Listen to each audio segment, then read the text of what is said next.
I hope this crime bill, when it passes, the Biden-Hatch crime bill, as it becomes law, God willing, I hope that we will have ended once and for all this notion that is a hangover from the 60s, that somehow Democrats are weak on crime and Democratic presidents are weak on crime and Republicans are tough on crime. The truth is, every major crime bill since 1976 that's come out of this Congress, every minor crime bill has had the name of the Democratic senator from the state of Delaware, Joe Biden, on that bill. There literally is no criminal justice system to reform if there was no Joe Biden. Joe Biden is the reason that everyone's talking about criminal justice reform and mass incarceration. When it came to his, I believe it's the 94 crime bill, he was so proud of how thorough that bill was as it pertains to being able to lock brothers away that he arrogantly stated that this bill is so ironclad and that it's so tough that it'll lock up, it'll do everything but hang brothers for jaywalking. Don't believe me? I'll play it for you right now. Let me tell you what is in the bill, and I'll let you all decide whether or not this is weak. Let me get down here a compendium of the things that are in the bill.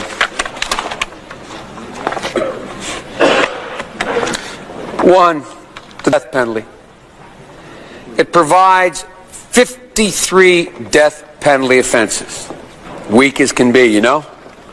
We do everything but hang people for jaywalking in this bill. That's weak stuff. I'm going to play that one more time. Maybe to you, it might not sound like much, but to me, that speaks volumes. I'm going to play that one more time. It's only about 45 seconds. Bear with me. Let me tell you what is in the bill, and I'll let you all decide whether or not this is weak. Let me get down here a compendium of the things that are in the bill.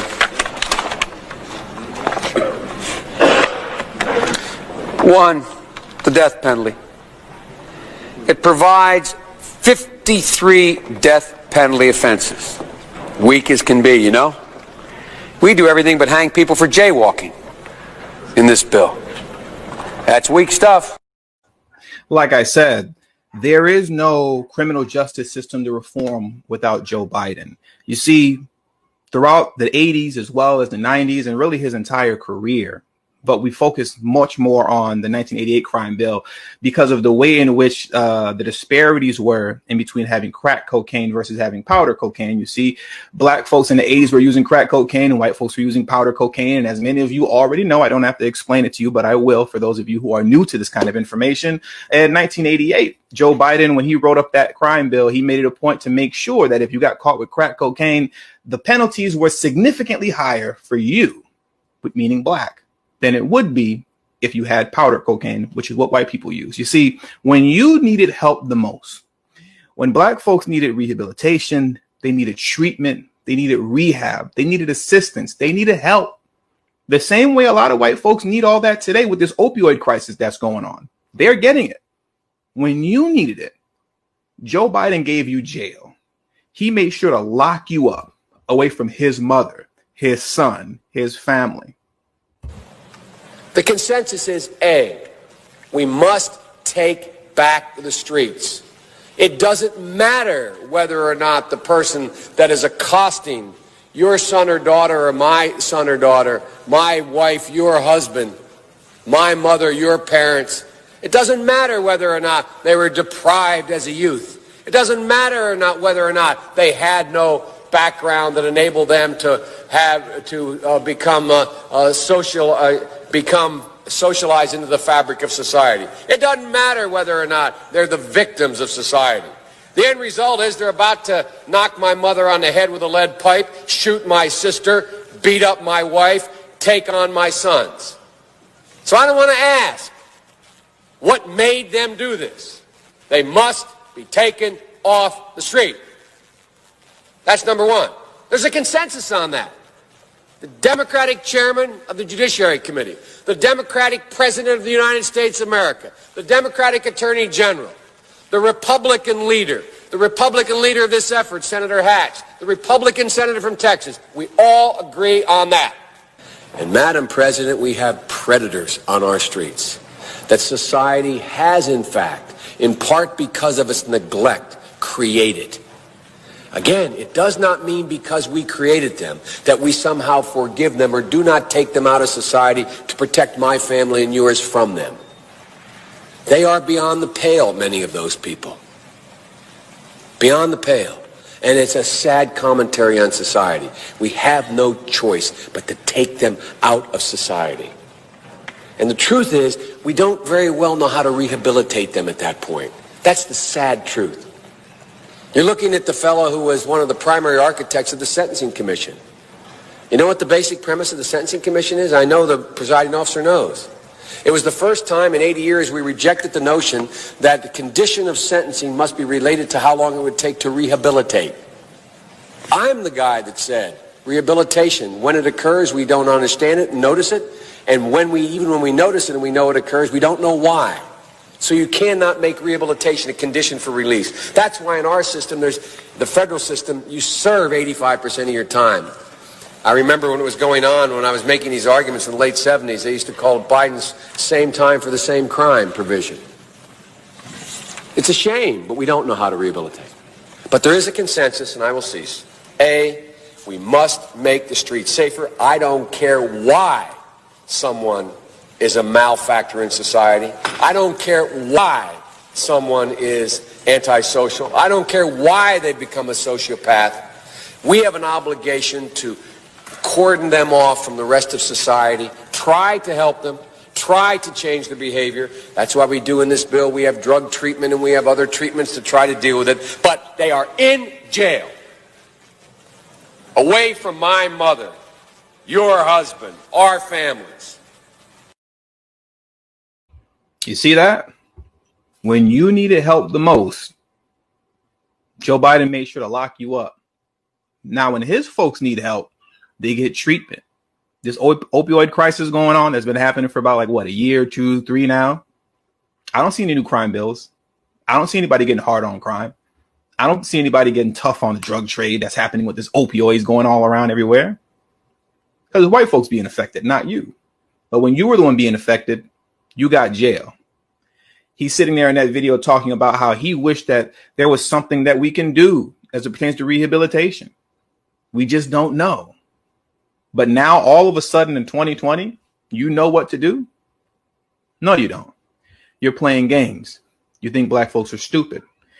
And unfortunately, there's a lot of us that have drank the Kool-Aid. But fortunately, from what I've gathered, it's a lot of the older black Americans as opposed to the younger ones. Now, lastly, I want to get to this last point right here. And I'm going to pull this video up. And it's just something for you to think about and for you to meditate on right before you get ready to vote. All right. The last thing that I want you to think and meditate on is that it's only black folks. Let me bring it back. It's only when you're running for president or vice president or any other electoral position that you see when someone supposedly is black is running, like Kamala Harris or former President Barack Obama. You ever notice how when they're running for president, all of a sudden they have to make this public declaration that they're not going to do anything for black people? You don't see that with other groups. If an LGBTQ man is running for president, he stands proudly on the fact that he's going to do X, Y, and Z for the LGBTQ community. If a Hispanic man is running for president, he stands proudly on the fact that he's Hispanic and that he's going to do X, Y, and Z concerning immigration. If a female is running for president, whether it's Hillary Clinton or you have Kamala Harris as vice president, they run proudly on the fact that when we get into office, we're going to do X, Y, and Z for women. But when it comes to black folks, like many of you have seen already, we get this. Why not target the African American community? Why not say then, this is for you? This is for African Americans. If there was a banking crisis, then you target money for the banks. If there was a national disaster, you target your money for the national for disaster relief. That's not how America works. So I'm not going to sit here and say I'm going to do something that's only going to benefit black people. No. Do you ever see this with any other group? When have you ever seen this? When have you ever heard of that? You literally, when you're running for the highest position in this country, whether you're selected to be vice president or you're possibly going to be president, you have seen consistently now both so-called black candidates make it a point to make a public declaration that they will do nothing that's going to directly benefit or exclusively benefit black people. It never happens the other way around. So with all that being said, what are you actually voting for? We've covered the fact that they don't support reparations for the descendants of American slavery. They don't support any type of black agenda that is exclusively for black Americans to address the issues and the ills that we deal with in our community. They're sitting here talking to you about criminal justice reform when the man that's running for president, Joe Biden, is the heartbeat of mass incarceration. And then, as we've complete this video, you're seeing that it's only so-called black candidates that make a public declaration to do nothing for black people.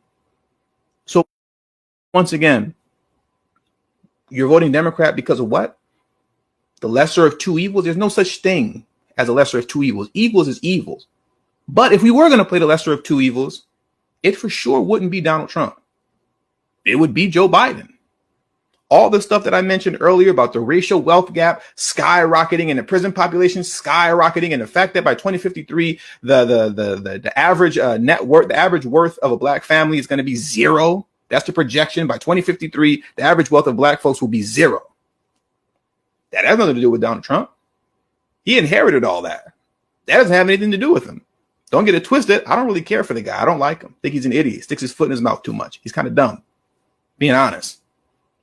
But that stuff that I just mentioned, that has nothing to do with him. He didn't do any of that. Now, if you're talking about who did it, it's the system of racism and white supremacy as a whole concerning this government. But you know who didn't do anything about it? The Democrats that you've been consistently voting for, getting nothing in return since 1964.